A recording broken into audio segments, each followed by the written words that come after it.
My pleasure to be here. Welcome to all of us beloved ones.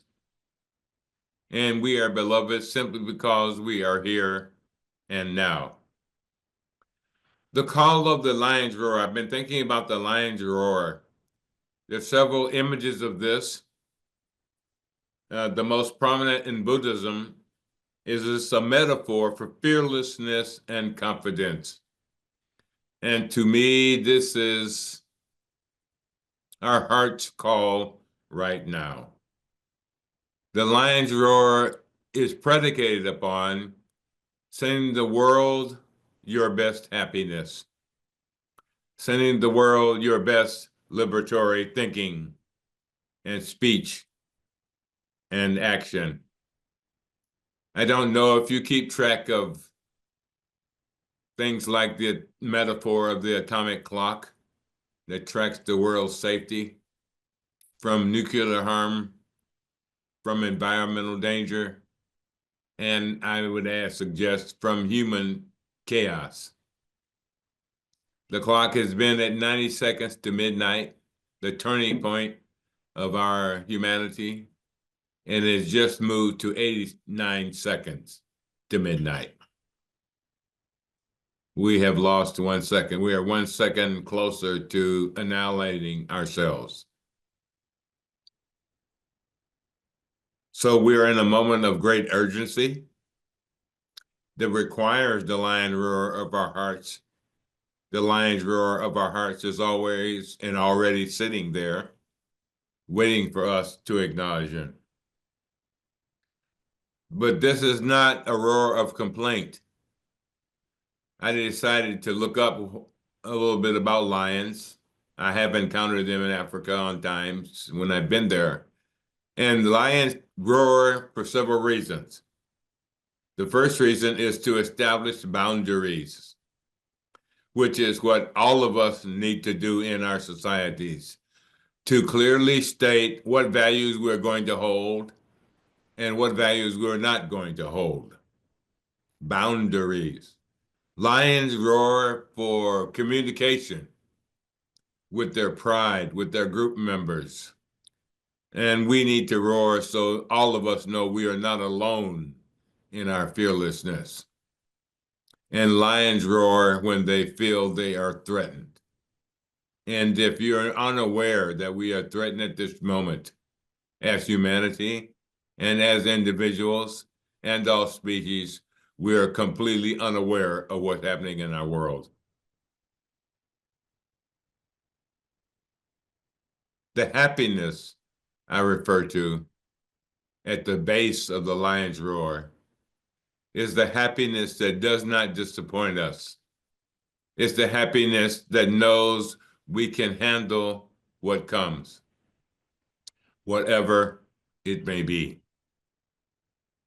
This courageous posture is a fruit of our practice.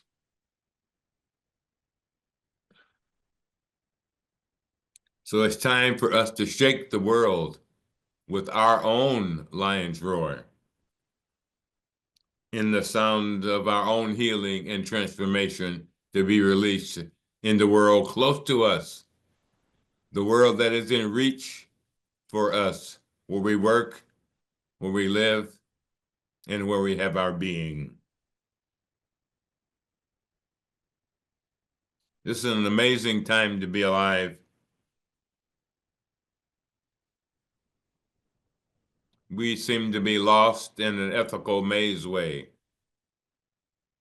of the 21st century. The lion's roar in our hearts needs to clarify our clarity. Some things are uncertain in our perception only, mostly only in our perception. Are we uncertain? Fearlessness is a deep partner with fear. I have learned that fear and fearlessness arrive together. So whenever you feel the energy of fear rising up in your body, also recognize non-fear energy is also available to you if you don't get fixated on the experience of fear itself. This is a time in history we need to roar for the good, for the right, and for the wise. Wherever we find them in ourselves, that energy, and wherever we find that energy in others, we need to celebrate it, and which requires for us to lift it up. I know when I speak like this, some of you are already in a state of this self-esteem complex. You're asking yourself, am I good enough? Am I equal to? Am I less than able to roar? You know the old story about the lamb who grew up with lions and the lions who grew up with lambs. And the lion that grew up with lambs didn't know he was a lion until one day it was a startling discovery. You need to discover the lion's roar in yourself. For me, this means getting over the imposter syndrome. Like, who am I to say what I think? Who am I to say what I feel? Who am I to invent a whole new world? My only response to that is from, I'm sitting across in our little room here from a picture of Bodhidharma I got in China years ago. And one of the great stories of Bodhidharma is when he first came from India, he was invited to like the palace with the big teacher, the head teacher of China, the head of Buddhism, etc. And he was asked several questions on taking the podium. The head teacher said, I have given so much to monasteries and nunneries. Is there any merit for me? And Bodhidharma said, no merit. The teacher then said, I have done such and such for schools and for children and for farmers, and went on and on. And Bodhidharma looked at him and said, no merit. And the teacher said, who do you think you are? And Bodhidharma said, I have absolutely no idea. Remember your own emptiness as you express what is right, what is good, and what is wise without fear. Another part of this is to look at your own thinking. See how you think about your fears. Make a list of your fears. Name your fears. Recognize them. Don't hide from them. And then look deeper and see what the fears are resting upon. And as you look there, look even deeper to see how close you are to non-fear in your heart and in your mind.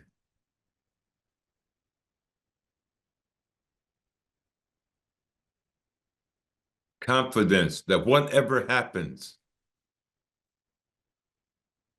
you can trust the wisdom of the Dharma way.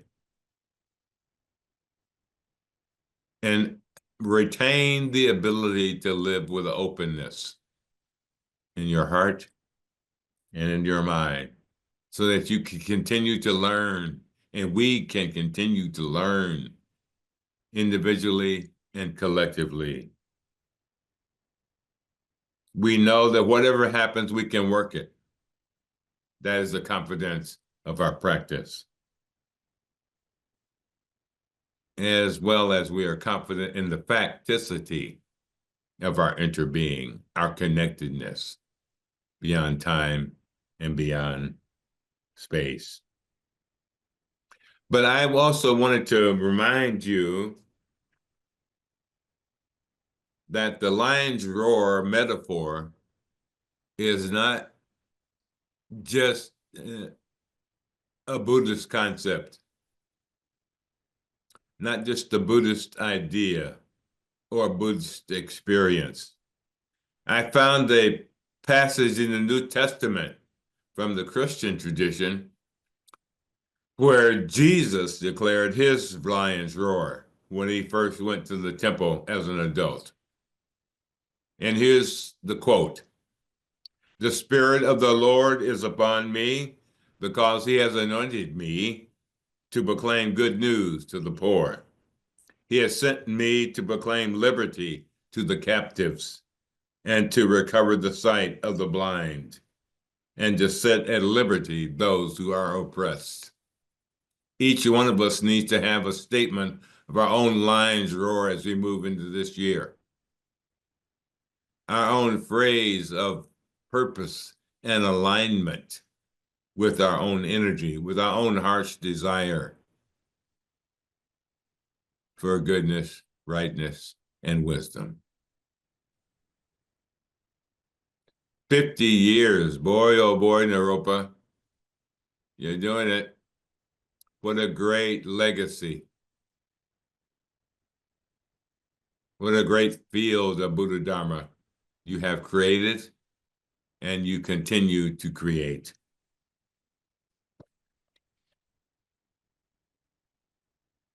I particularly am focusing my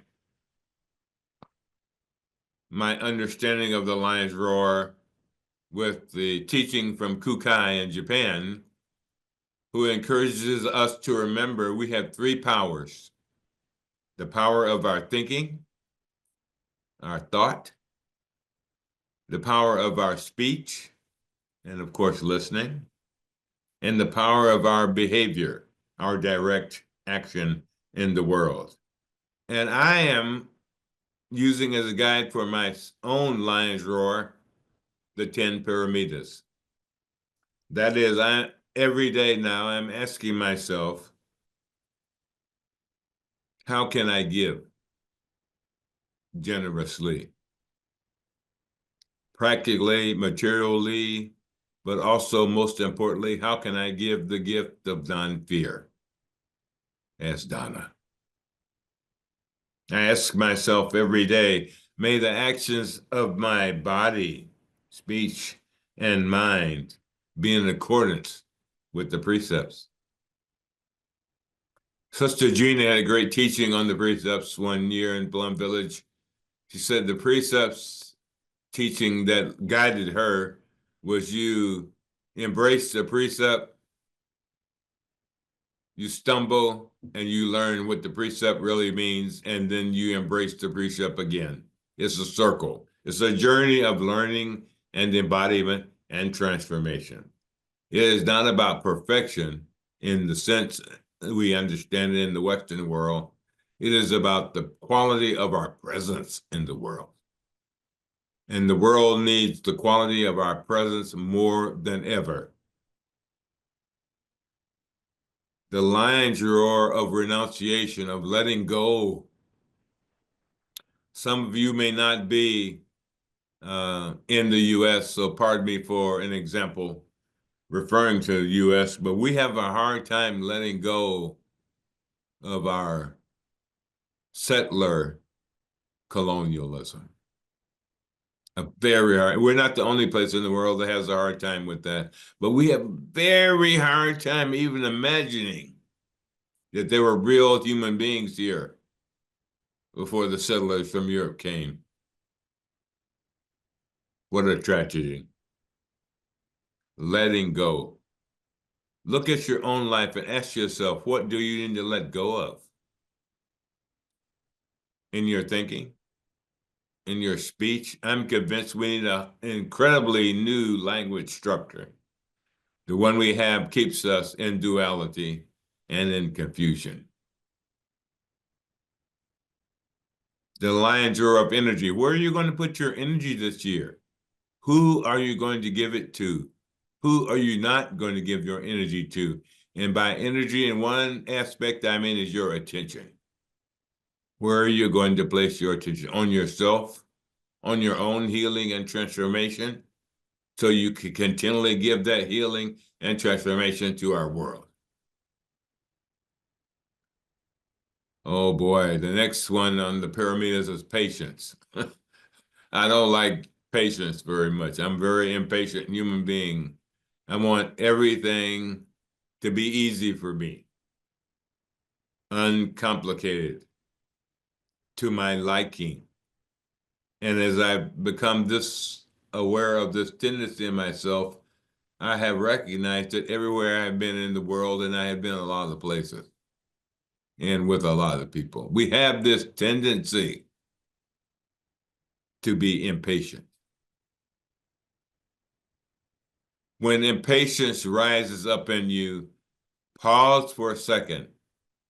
See if you can read that energy like a book. See if you can unravel it, unpack it, untangle it, and know and see its sources. So you can then decide wisely whether to follow that energy or not toward patience. Truthfulness.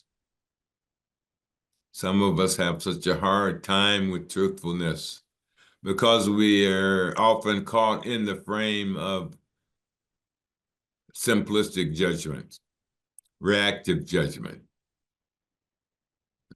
misperception and judgment. Thich Nhat Hanh used to remind us that most of our perceptions are incorrect. I find that helpful to know. It doesn't mean they're totally wrong, but it does mean we don't ever see the whole picture. We only see part. And that awareness should comfort us with humility and respect. Speaking the truth and living the truth. Living the truth needs to come first. In my experience, if you're not living the truth, it's not likely the truth is that you're speaking. How determined are we to move out of this place into the next place to save us all? How determined are we to survive? We are really facing a question of our own evolution. Are we willing?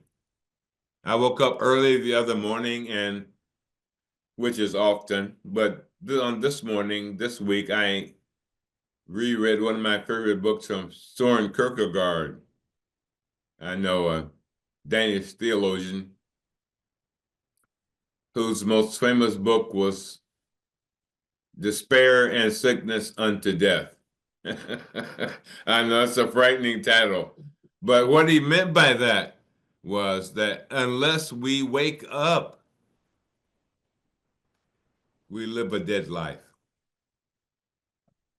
We live an unconnected life. We live an unconfident life. And what he meant by unconfidence, or to use his word, faith, is here we are as human beings.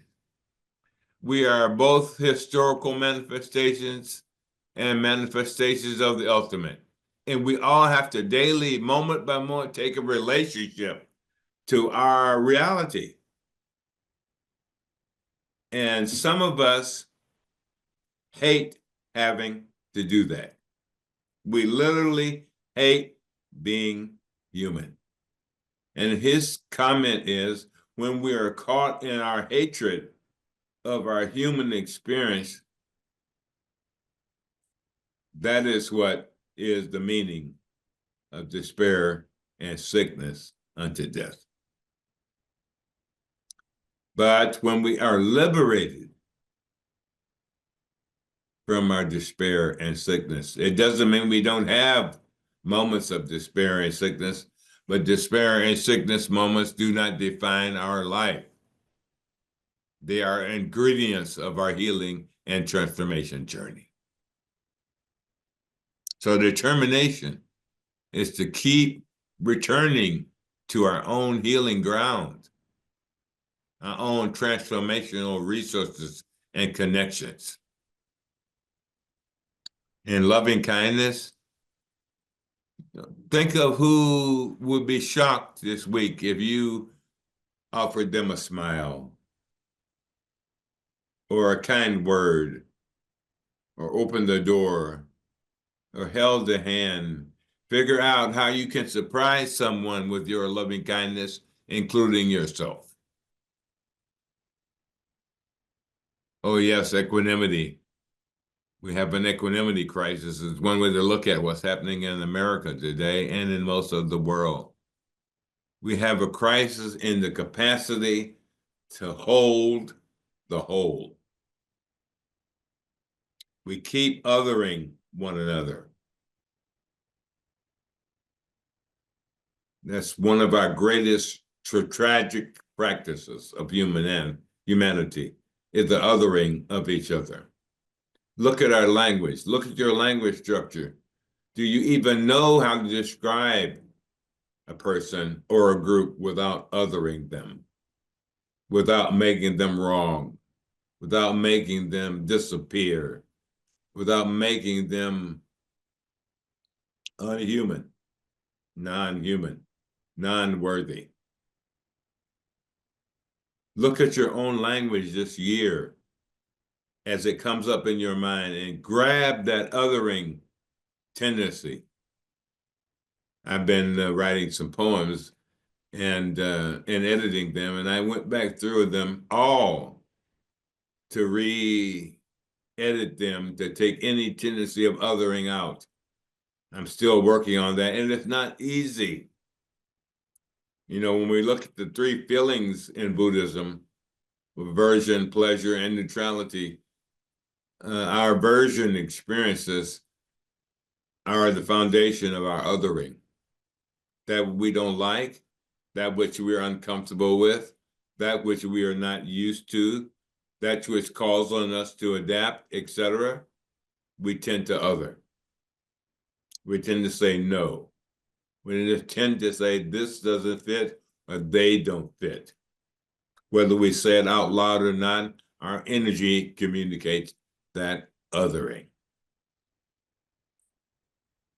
And all of us are susceptible to this. This is a long-standing human habit of mind and heart, nothing new, nothing special, except if we do not handle our awareness and presence of one another well, we simply cause suffering and trauma over and over and over. And it's unhealed on layer upon layer upon layer upon layer, like an iceberg. And so this perfection of wisdom, number 10, is the wisdom to know we must do our inner work. We must work with the storehouse of our consciousness. And as Thich Nhat referred to it, choose selective conscious watering. What impulses do we want to give energy to? What voices of our ancestors do we want to acknowledge?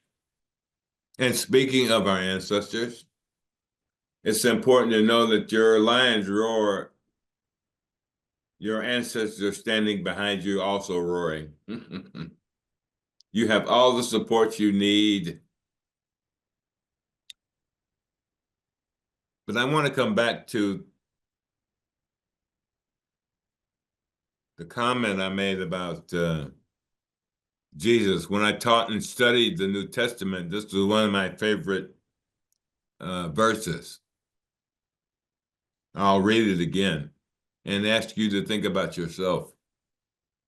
The Spirit of the Lord is upon me because he has anointed me to proclaim good news to the poor.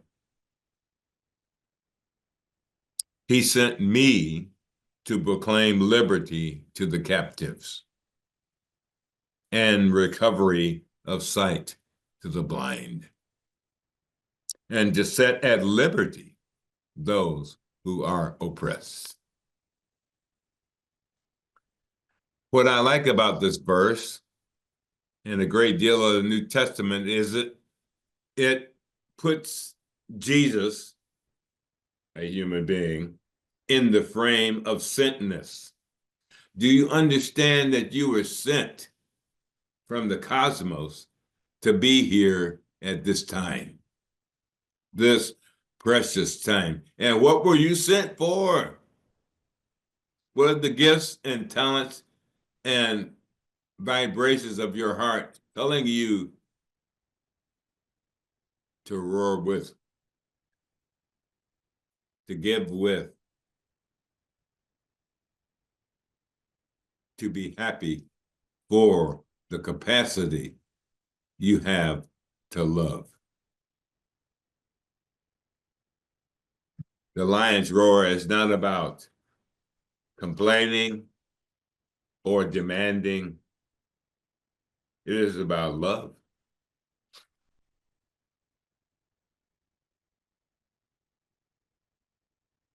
It is about each of us understanding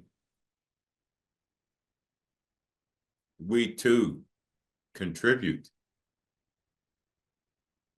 We too are tied up in the destiny of it all. We too are the lion, lioness,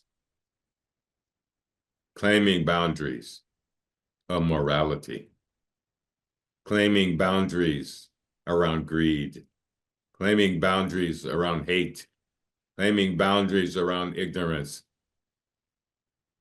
even in the very smallest reaches of our lives. I've been repeating a great quote I learned from Mother Teresa when I lived in Calcutta. The task is to not do great things. The task is to do small things with great love. Thank you. There may be some questions, I understand.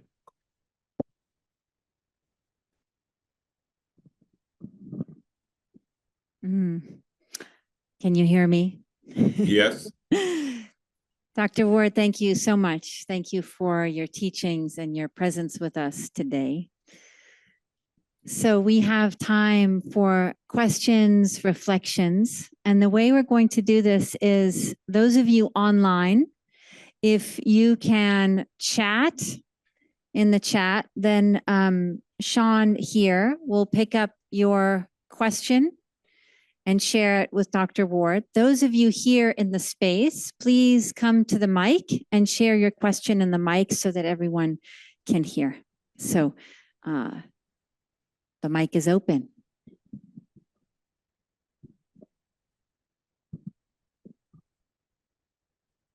Okay, I'll start since I have the mic. So I'm wondering if you could speak to, on one hand, this image, right, of the lion's roar has this fierceness in it, this ferocity, this incredible strength. And then you also spoke about love. And love has so much warmth in it and so much openness and perhaps softness, and the softness of gentleness and kindness. Could you speak to the relationship between fierceness and love? Well, I in the way I'm meaning it, is the fierceness I am speaking of is the fierceness of love itself. I'm speaking of love as an energy, not as a set of relationships. I'm speaking of love as loving kindness and compassion and shared joy and equanimity, as it's referred to in the sutras. So that my fearlessness, to quote a phrase from Martin Luther King, is that I've given up on hate. I'm staying with love because hate takes too much to bear. So what do you want to carry in your being, which you inadvertently transmit everywhere you go? What energy do you want to carry? And for me, the willingness to carry love is ultimate fearlessness, because we have been conditioned to believe that love is only personal and not social. We've been conditioned to believe that love is a magazine, a TV show, a movie. and not everyday human interaction. And I watch us interact with one another around the world, and we're mostly shy because we don't really know each other. But when we are not shy, underneath that shyness is a kind of risk-taking. And we have not been conditioned to take good risk with one another. We've not been conditioned to even live together in peace or in joy or in happiness. We've been conditioned to be jealous of people who are happy, not happy because they're happy. We've been conditioned to water the seeds of envy in us when someone else is, quote unquote, successful, whatever that means, instead of gratitude or inspiration even from their success, whatever that might be. So I think fearlessness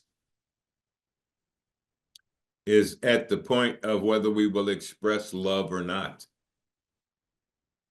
Whether we will express love in our thinking, in our speech, in our listening, and in our behavior. To do so is really takes a lot of courage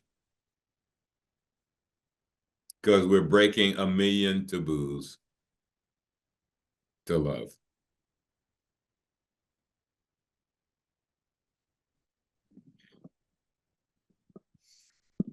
Hello, Larry. So lovely Hi. to see you. It's Judith. Hi, And Judith. fantastic to see you again. Good to see you. Appreciate your being here today. I wanted Thank to you. follow up on Charlotta's question. You talked about the lion's roar as setting boundaries. And you have spoken so eloquently about love and about the fierceness of love. In this time, it's very difficult to know how to set boundaries when there is so much need and so much pain in the world. So I wonder if you could elaborate on your fierce love ideas with how you know how to set boundaries, what boundaries you set that don't distance you from the very people you're trying to help. Well, what I'm trying to experiment with, which I have done most of my life, is I'm placing new value on small groups. It's an insight, of course, from Margaret Mead, which she referred to as sapiential circles or human circles. I think what we need to do to recover our capacity to love is have small groups, not too big. So we don't need a mayor, but we have a chance to get to know each other. We have a chance to learn how to listen to our own suffering and our own breakthroughs. It occurred to me this week, I have a new computer, and it occurred to me this week, all of my time has been spent processing information. Well, I'm not impressed by processing information because I don't think that should be our priority. I think our priority should be processing our consciousness. And so I've been asking myself, what's a safe container to process our consciousness? But I started thinking about that because I had an insight about think tanks. You know, think tanks in America, anyway, are mostly located in Washington, D.C. I think that's the last place think tanks should be. Think tanks need to be in your neighborhood, where neighbors are talking and laughing and crying and having dreams again about what America can be. This is what I mean by fearlessness and love coming together and what we can reach. Something small.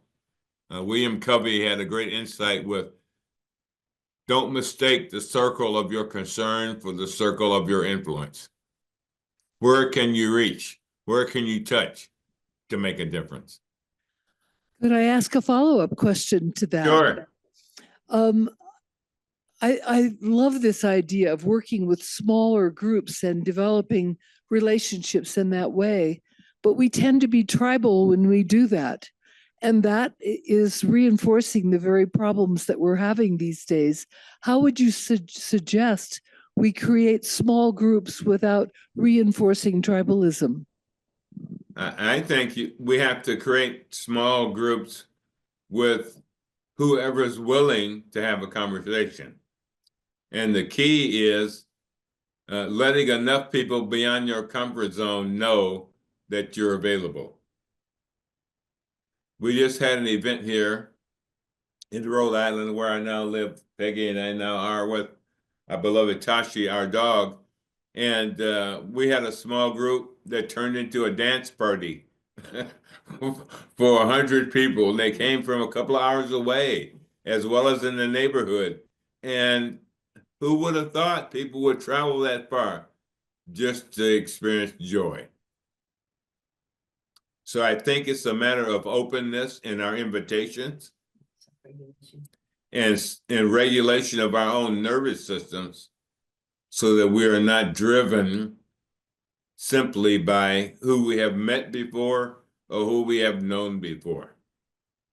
I did not know most of the people at the dance who showed up, but I got to meet 25 new friends.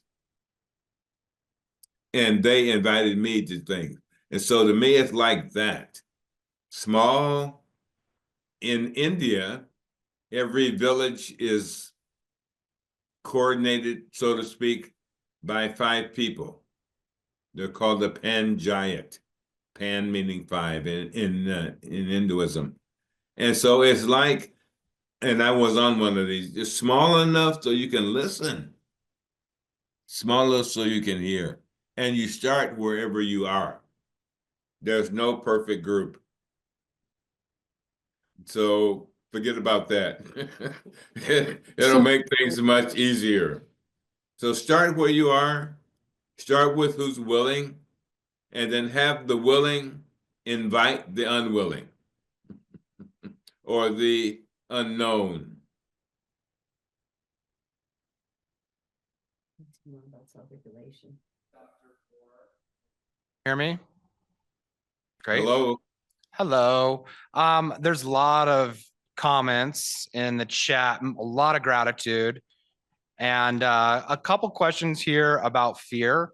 I'll read the 2 of them to you. So this one, do you have a favorite practice or teaching for transforming fear? And in that same line, sometimes lack of self-confidence comes from fear of getting it wrong. What if we realize one of our roars were wrong? How best to proceed then? Okay, I'll start with the last one first. Peggy and I were with Thich Nhat Hanh many times over many years, but one occasion we were in Korea and he had just given a Dharma talk to 1,000, 2,000 people. And he came backstage and Sister Chung Kong says, you know, that wasn't very good. And Thich Nhat Hanh says, well, sometimes you're right. And we have to approach our lives that way. So when I get a compliment, I now say, sometimes you're right. And when I get an uncompliment, you can also say, sometimes you're right. And be okay with both responses. Now back to the first question. What was the first one? The first one was, do you have a favorite practice Oh, for yes, I do. fear? Every morning, I practice what's been called the 5 remembrances in Buddhism before I get out of bed. I do a silent meditation of remembering. And when this was introduced to me by Thich Nhat Hanh, many people said, why should we remember such painful things? His response was, so it brings up fear. So you don't hide from fear of old age. You don't hide from fear of illness. You don't hide from fear of death. You don't hide from everything you love and cherish, knowing it can and will change. And you don't hide from the consequences of your own action. And fear comes up whenever you meditate and start to visualize these five. And you want fear to come up so you can meet fear. And as you meet fear, you can also learn how to meet non-fear, is what I have learned. But if you meet fear, which you will all the days of your life meet, remember, it also arrives with non-fear. You just have to look for it in a different space than fear itself. But fear is not an enemy. It's a natural function of the body. And then the mind steps in. And so the question really becomes for Larry, how does my mind deal with my fear? How does my mind deal with our collective fear? Because whatever fears we have as a group, we transmit to each other, even in the unconscious realm. And there's a lot of that present right now in our world. And so we have to step up our practice. So instead of meditating 3 times a day, I'm meditating 5 times a day. I'm finding short ones, 15 minutes, 20 minutes. I'm having to interrupt myself with stopping. Interrupt myself with stillness. So I'm not carried away by the flow of chaos of our world. I guess that's kind of always true, but especially true in this moment for me.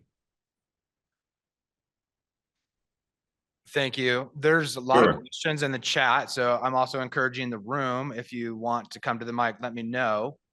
And you can do that just by stepping into the queue. That would be helpful. I'm going to read another question, and then we'll go to the room. Okay.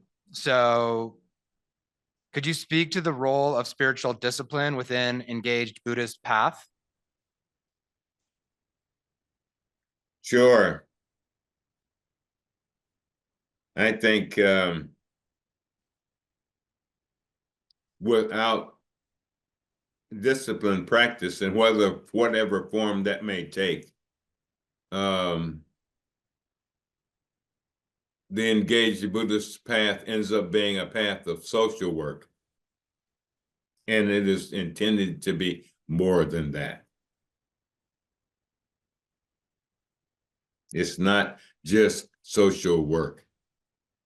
It is the work of the Bodhisattva to liberate people, hearts and minds, and even to train them to liberate the hearts and minds of others, if they are willing and have that interest. It is not just social activity that drive the Bodhisattva.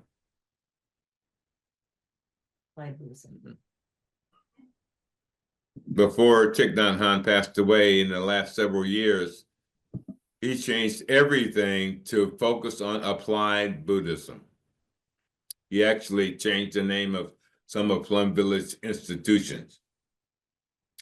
And what he meant by that was that Buddhism, when we really understand it, is about being a human being and being an ethical human being.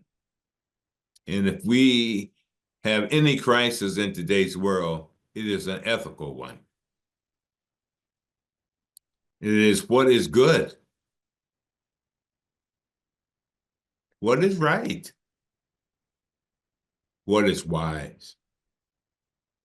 And I am committed to the process that I've experienced my life, that small groups can realize what is good, what is right, and what is wise, because they can be in proximity long enough for trust to occur and non-fear to emerge between them.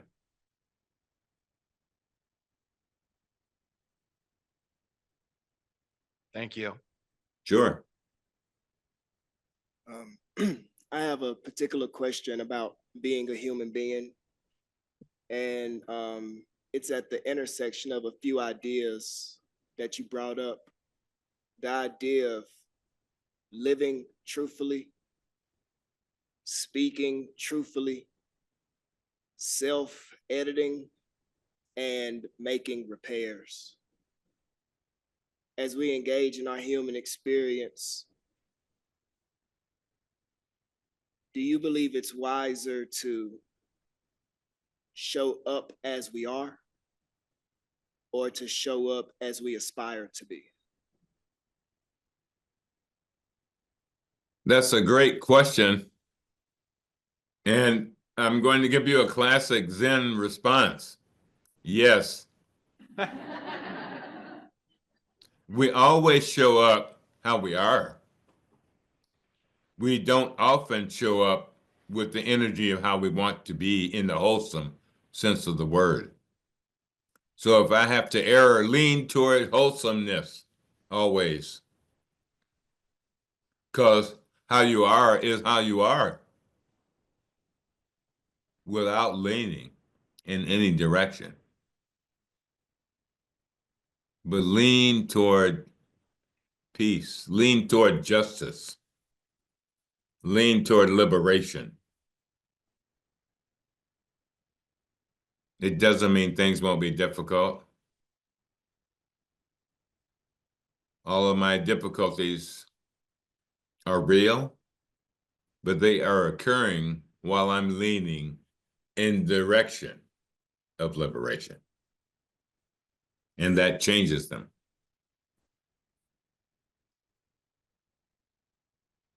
From being impediments to ingredients of my practice. This is at the heart of the lion's roar. I have enough confidence in the wisdom of the Dharma to know I will. I think this is a song by Cher, and I will survive. Come what may. Come what may. And it's with this confidence we serve the world. I lived in India for a time, working in rural villages, and sometimes we work on a project and the weather would wipe it out in a week and we start all over again. And somebody asked on one occasion after the monsoons came, why should we rebuild this and the monsoons are going to come again? And one of the older village men said, because the monsoons are going to come again. That's why we build.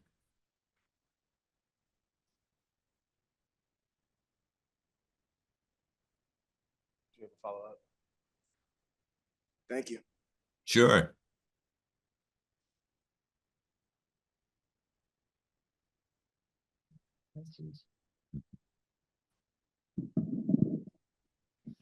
Thank you so much for all the wisdom you've shared. It's really, really powerful. So thank you. Thinking about this metaphor of the lion, I have a question regarding love and nonviolence. I hear an ongoing debate, especially in activist circles, about whether an act of violence can also be an act of love, if it's done out of sacred rage or a need to protect and defend your loved ones or your community. I hear others say that an act of violence cannot possibly be an act of love, and nonviolence is always key to truly embodying unconditional love. The classic example of this debate is Dr. King and Malcolm X. And I've thought about this a lot. I honestly don't know where I stand on this. And I'm curious to hear any thoughts you have on this debate. Thank you. Thank you. A great question. All of your questions, to say, have been quite astute. I can only tell you where Larry stands.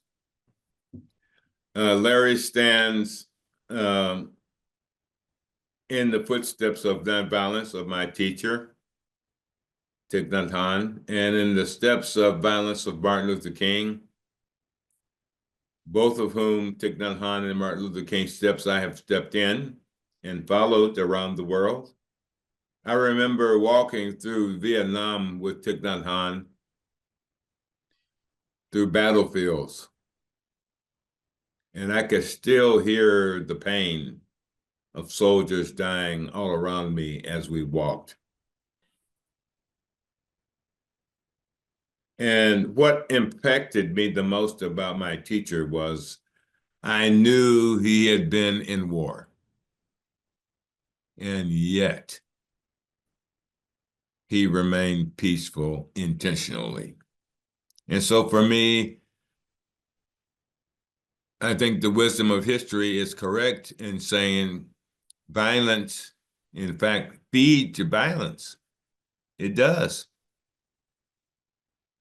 Wish it didn't, but it does. And I know there was always this debate, so to speak, between Martin Luther King and Malcolm X. Another way of looking at it for me is Peggy and I were in Vietnam with Thich Nhat Hanh, and we were visiting temples, and we were entering the gate of one temple, and it had two bodhisattvas at the gate.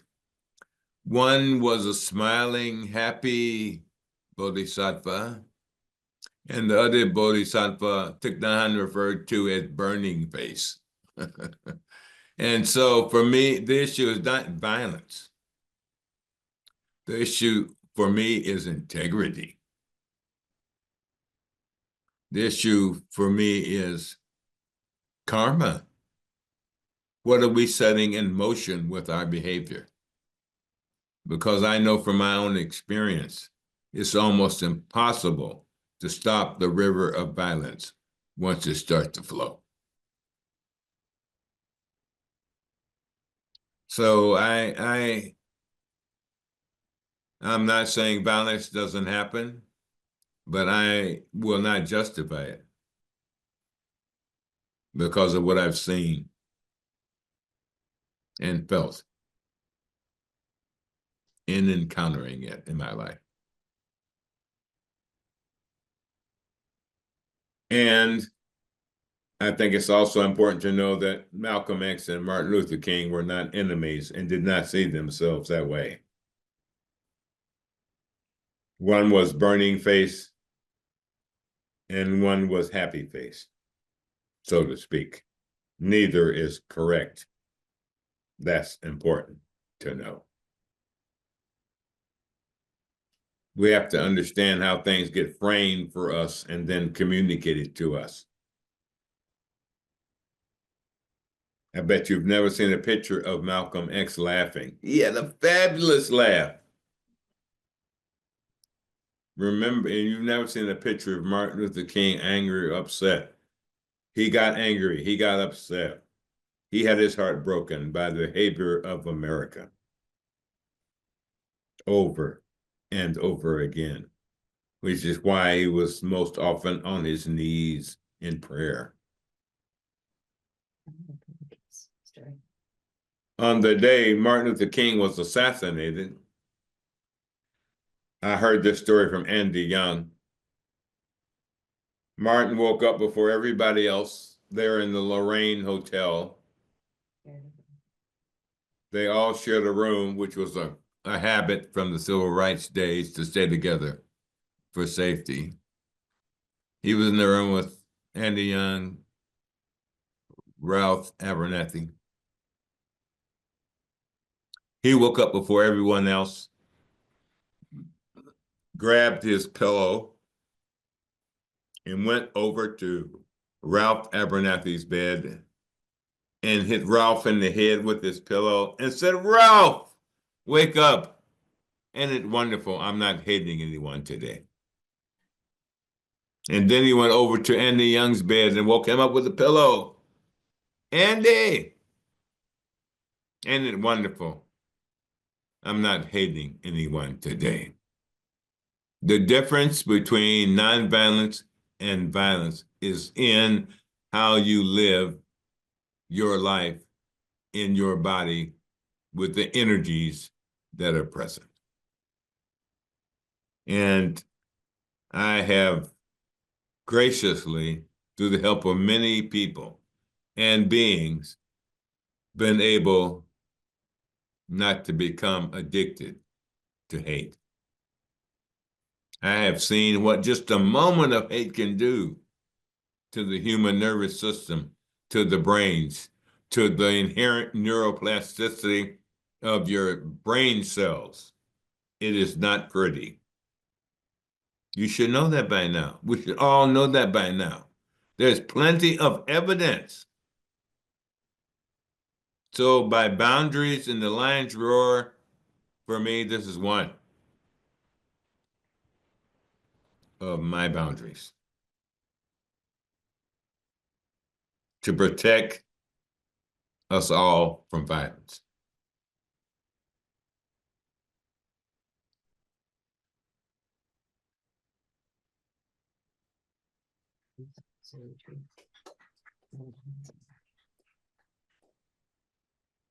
A story that might help you here. Years ago, we did a law enforcement retreat in Madison, Wisconsin, thanks to a dear friend and practitioner, Lieutenant Sherry Maples, who organized it. And we went and we met with police officers, defense attorneys, prosecutors, etc., all in one weekend. And we discovered in that journey of conversations, we had a lieutenant from another place I won't mention who said, how many police officers do you think were killed last year in the line of duty? And everybody had a guess and an estimate. Most of the police officers they worked, died from suicide. Not a bank robber, not a thug, not a gang member, but suicide. And the one common denominator in most of the suicides had together was they had killed someone in their line of duty. The evidence. Now, I consulted with the police department organizationally, and do you know we don't keep track of things like this? We don't report things like this, so we don't know the consequences of violence. For nothing else is but trauma itself, destabilizing our nervous systems. And trauma creates more trauma. Trauma creates traumatic thinking, traumatic speech, and traumatic behavior. Violence is not innocent. It is not simply that someone hurt somebody. It is also that they hurt themselves by hurting somebody, and everybody who witnesses also was hurt in witnessing that behavior, that speech of harm. So it's incestuous. It's like a soup. And we here in this land are so proud of our capacity to be violent. And that is how you know it's wrong.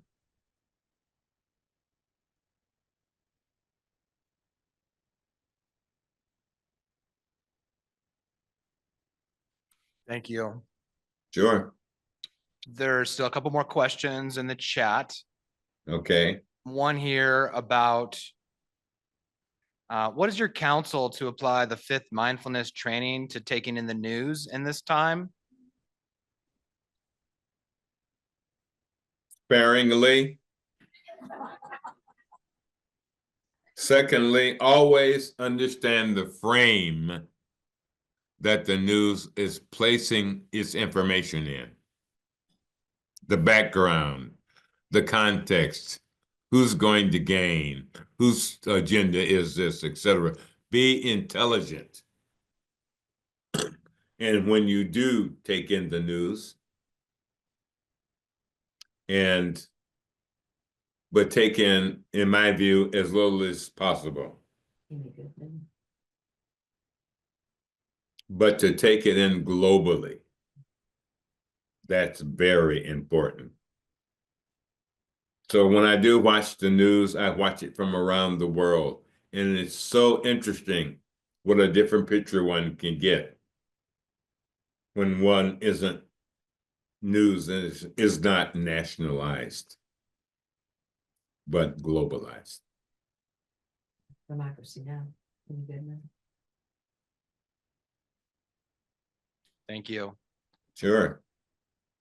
There's a couple questions here that are getting after a similar quality of speaking to ways in which to build kinship. And I'll read the other question more directly. Many of us feel deep sorrow for the suffering of animals who are bred and farmed on a massive scale for human consumption and profit in places like factory farms and puppy mills, for example.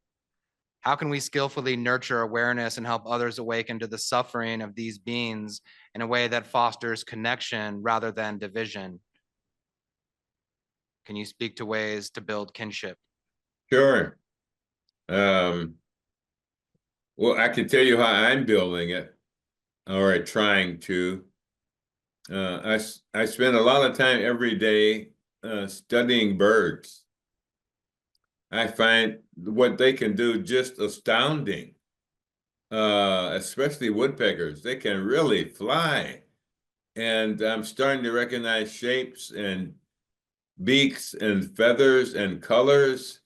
And so I practice what would be the right way of saying it, being re-enchanted with the natural world on a daily basis.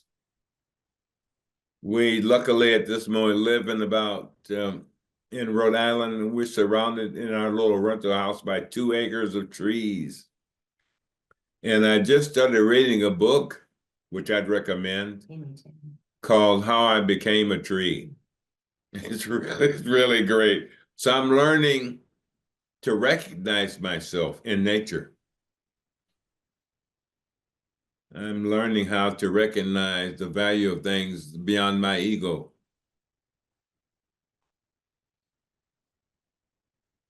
The geese fly by here a lot. I don't know where they're going, but they seem to come by every 2 or 3 days traveling somewhere. And there's some great teachings from people who have studied how geese fly in flocks and sustain long journeys. We could learn a lot from our natural world companions about how to be human. But this contact, this silence in gazing at the stars at night, whenever they're out, find ways to contemplate, find ways to be awestruck by the natural world, by the hummingbird, by the bee, by the crow. One of my practices is not to name things when I see them, but just to experience that phenomenon without naming it, without categorizing it, without comparing it. Though there's wise use of discrimination in being able to see the wonders of life in detail. Learning how to do both is very important for me.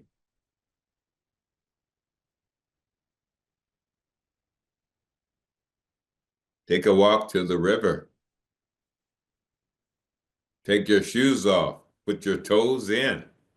Stay with that for a while. See what life is like as a fish, as a water being, as a branch, as a wave. get to really know yourself as interbeing, as emptiness. Enjoy breathing in the quality of air you're with. Enjoy breathing out in the quality of air you are with, or that is with you. And to know it comes from a very far away and comes very nearby. So turning every moment into contemplative opportunity to be awestruck by life. Thich Hanh used to call it keeping your appointment with life. That's really another way to say what the lion's roar is about. It's about keeping our appointment with the miracle of being here and now, individually and collectively. And we have a lot of work to do on the collective end, because we have spent centuries convincing ourselves we were only individuals. We were egos with a bag of bones running around, but we are not. We are more than that.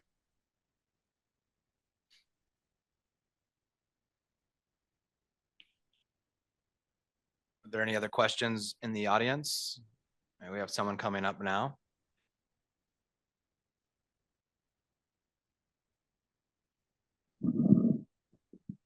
Thank you so much. I found myself sitting in my seat, thumbing through different questions about the roar's connection to speech versus action, and then realized I might have been making it too personal.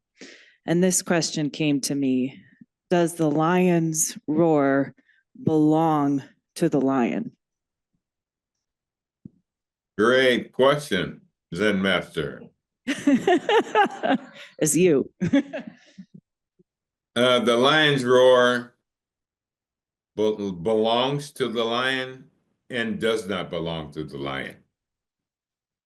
The lion, in this case, is a vehicle for the roar of the cosmos, for the roar of our own healing and transformation in all species are roaring.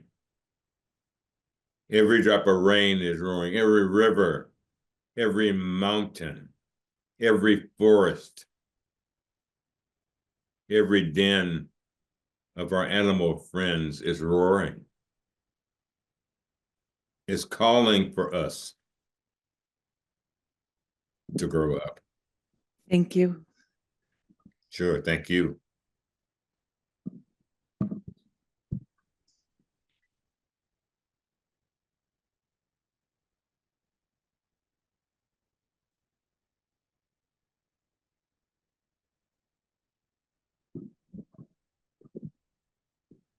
Hello. Hi there. Hi. I think first I have a lot of gratitude for you bringing up the story of the intervention in Madison, Wisconsin.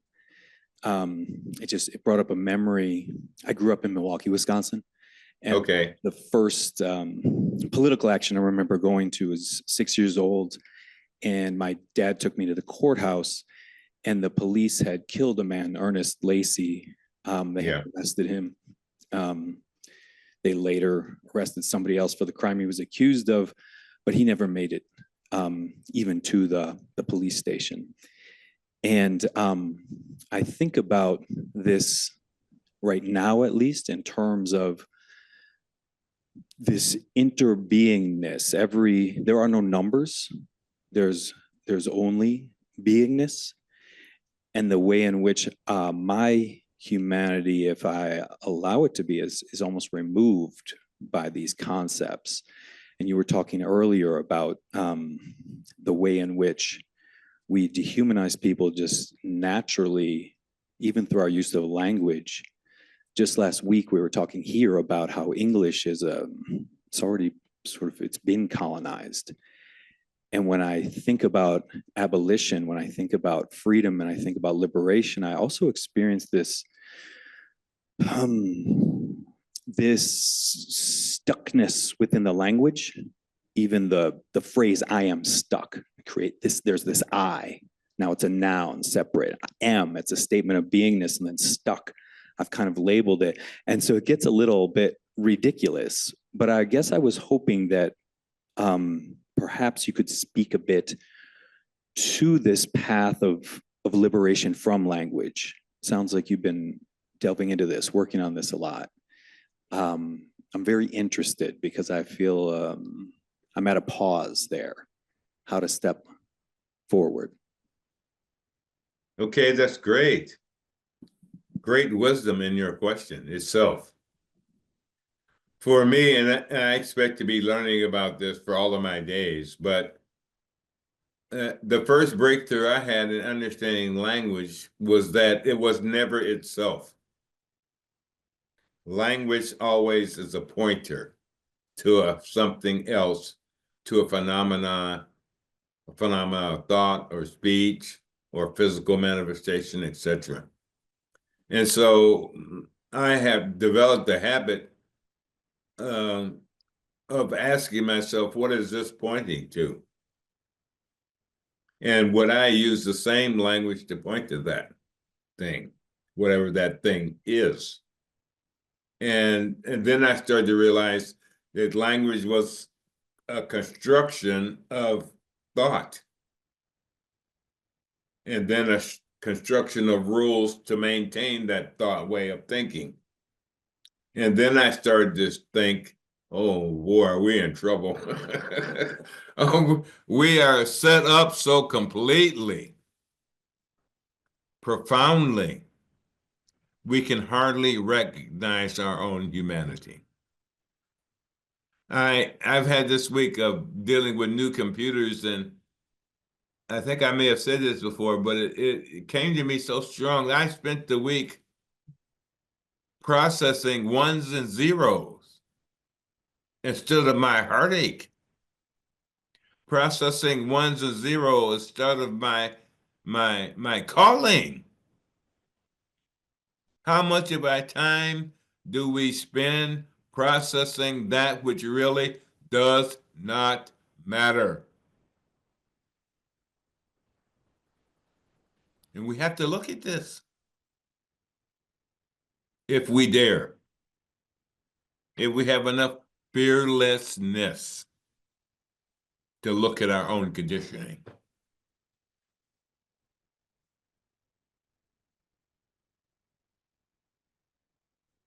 Which is upon us as never before.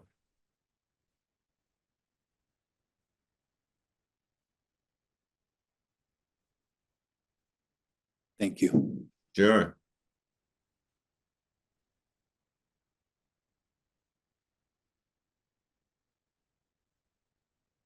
Would anyone else like to ask a question, share a reflection?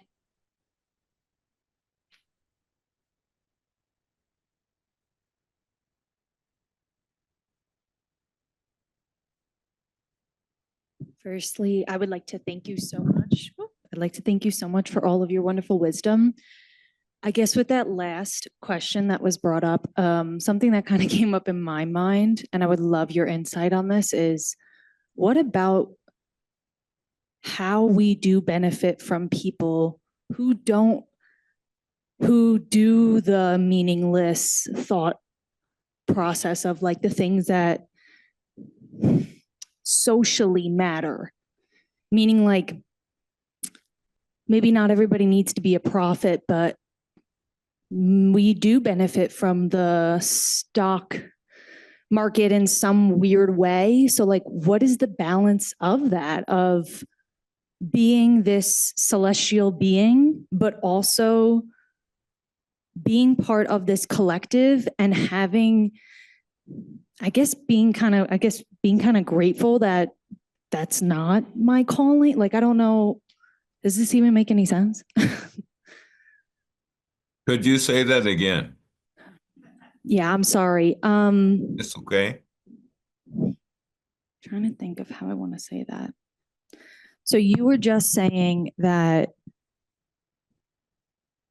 it really is part of our being to take time with the water and take time with all of these beautiful natural elements of the world, and that the everyday of printing papers and like all these little things don't really matter. But then yet, because all those things are being done, we kind of do benefit. So what is that line of like, I guess I have gratitude for the person that doesn't want to spend the day cloud watching and wants to do the ones and zeros that made the computer that we're currently talking through right now. Yeah, all I'm trying to say is it's not either or. Okay. And we have been conditioned to be either or. And we will be either or till our peril, is what I'm trying to say. Many of us literally act like machines, think like machines. And I'm not a machine, and I don't want to be. I appreciate their gifts. I have no problem with that. But I am, for example, not worried about artificial intelligence. I am worried about human intelligence. Artificial intelligence will only become what we can make it.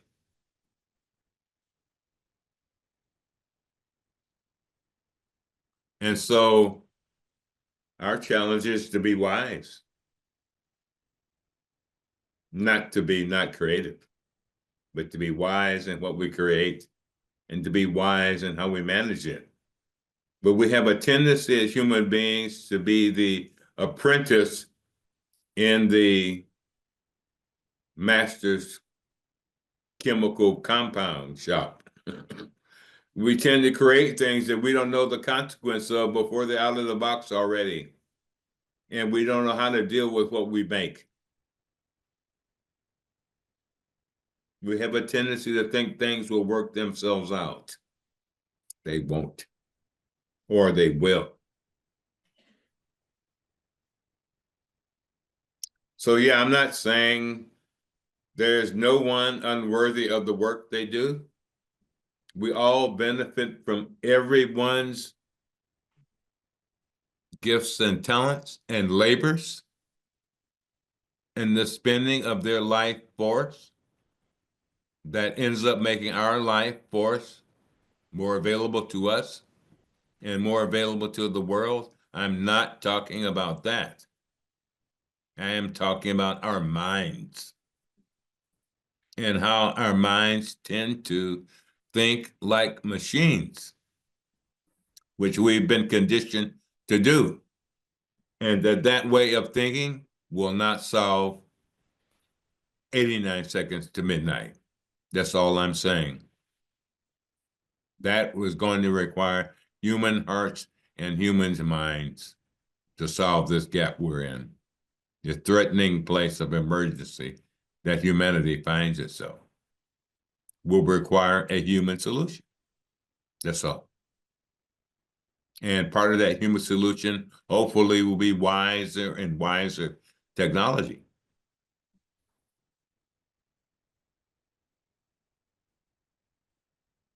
Thank you so much. I really appreciate it.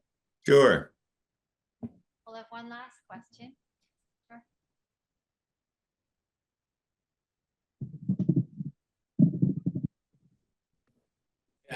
Thank you so much, Dr. Ward, for joining us and for your teaching. Sure. I sense from you a joyfulness and a playfulness. And I notice for myself when times feel heavy, it's easy to neglect those aspects of life. And I'm curious how important you think it is to cultivate those. And I heard you mention dance, song and dance and play, how important those are.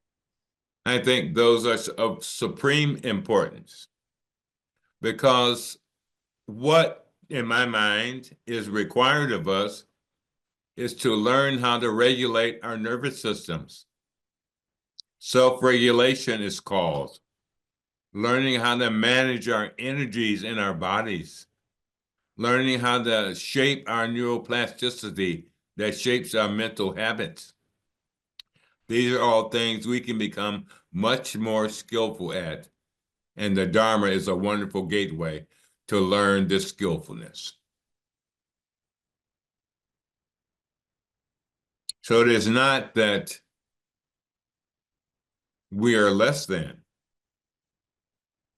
I think there was a quote from Nelson Mandela's inauguration that reminded us it is not our weaknesses that scare us, but our strengths. Our capacity for goodness scares us. So it's easier and more understandable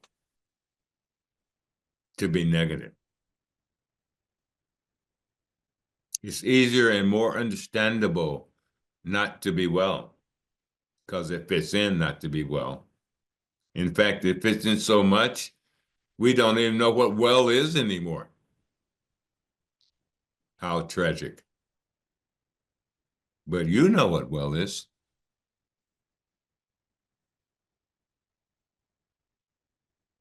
Let it come out of your voice. Let wellness live in your thinking and behavior.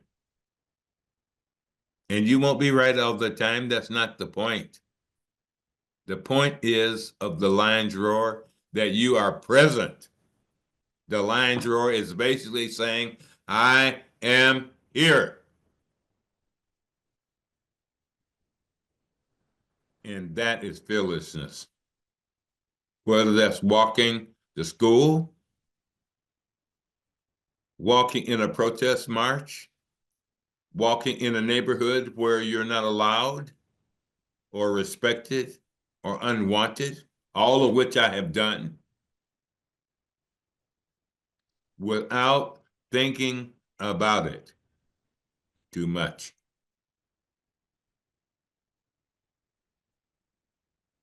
Helping a young person get to school by holding their hands,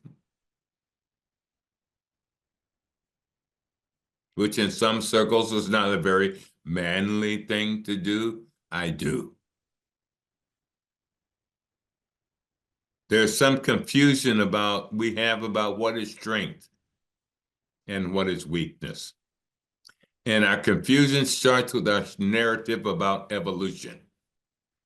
We have a narrative about evolution that says only the strong survive, to coin a phrase, but we have misinterpreted what strong means in the evolutionary process. What strong means in the evolutionary process is not strength. What strong means in the evolutionary process is the capacity to adapt. The capacity to adapt when your environment changes is how species survive.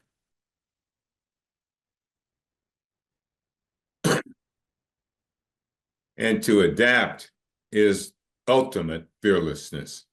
Letting go of what has been known, has been comfortable, what has become habitual, not that habits are bad, just rote.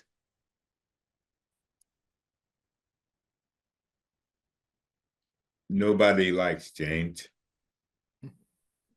It's difficult. I'd rather do everything today the same way I did yesterday, so I don't have to think about it or worry about it. But that's not true. Today is not yesterday. And I am not the same as yesterday. And so I adapt, I adjust to my being in the world.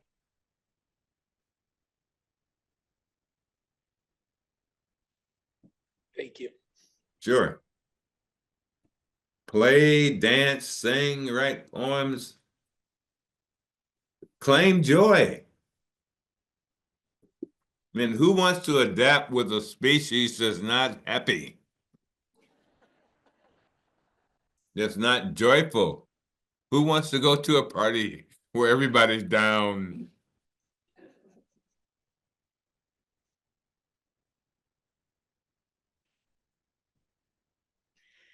Thank you.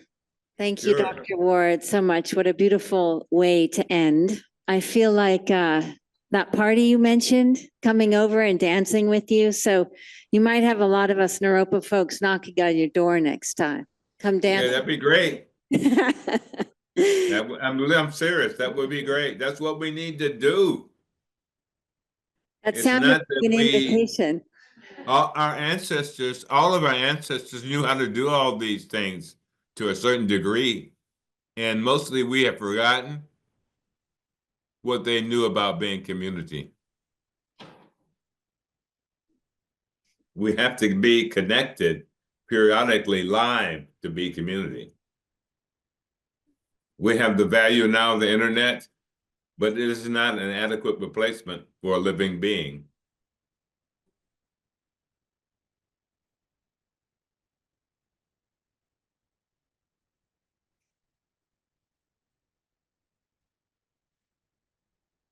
In my experience. Well, with that, Dr. Ward, I will also extend another invitation to you that if your path should bring you here, you have an open invitation to be at Naropa in person. Perhaps we can dance together here as well. Okay, that'd be great. So thank you for your time with us today. Thank you. Thank you so for much. the inspiration. We are sending you our love, our gratitude, and wishing blessings upon all that you do. And perhaps you'd grace us by sharing what we do. And when we close our time together, which is with a bow, a shared bow.